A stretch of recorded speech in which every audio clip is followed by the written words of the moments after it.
Bagong property na naman tayo mga kalupa. Kamusta kayo? Medyo matagal tayong hindi nakapag-upload ng property pambenta. So meron tayo ditong binebenta ngayon na 1.3 hectares, Lopez, Quezon. Meron daan dito na 5 minutes lang lakad mula dun sa Barangay Road. So ito po yung pathway. Pasok ang motor. Single, ayan po mga single na sasakyan.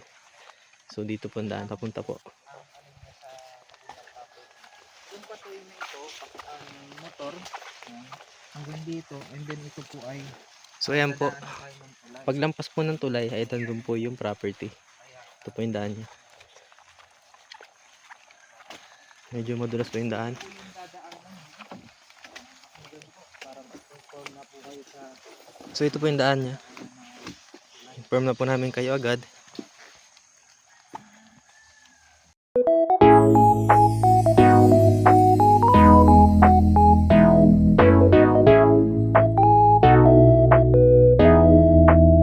So yan po yung daan na nakaplano na po yan na sisimentohin po siya. Ito po yung property, puntahan po natin. Saan part to kuya? Kuya? Saan parte? Saan parte?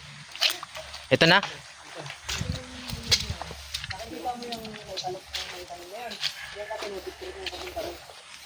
itong pitak na ito, ilan?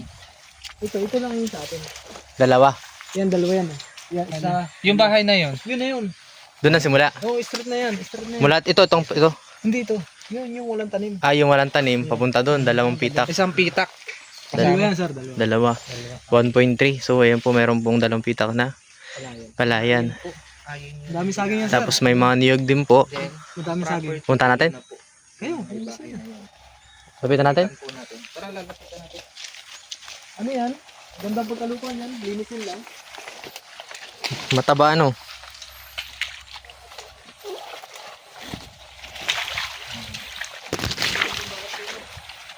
Ganda rito pagkamer. Sige, gawin na yung mamang yun, yung tulay.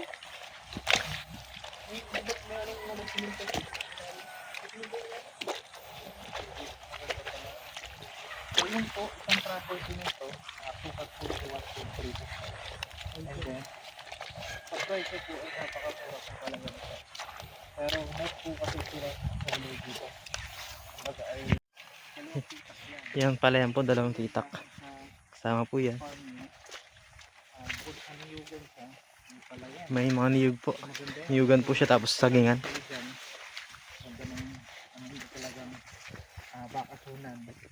Pwedeng pwede ito dahil hindi kalakihan yung magiging capital mo dito. Kasi ang halaga lang po nito ay 400,000. Ayun lang po ang price. So ayan po, ang presyo lang po nito ay 400,000 lang po. Mga kalupa. May linya po ng kuryente, ayan po. Itsura po ng properties pahaba po. Ayan po yung dalawang pitak ng palayan, ayan. So hanggang doon po sa may poste ng kuryente na yun. Ayan po, ang presyo po nito ay 400,000 po. So ano po, seller price po yun. So, mura na po yan, wala po tayong problema sa panggawa ng bahay. May mga kahoy po. May panggawang pawid po, meron din. Medyo maulan lang po talaga ngayon dito sa amin, kaya maputik po ang daan. Pero pagka mainit po siya, maganda po yung lupa niya. Ayan po, so hanggang doon po sa unahan doon.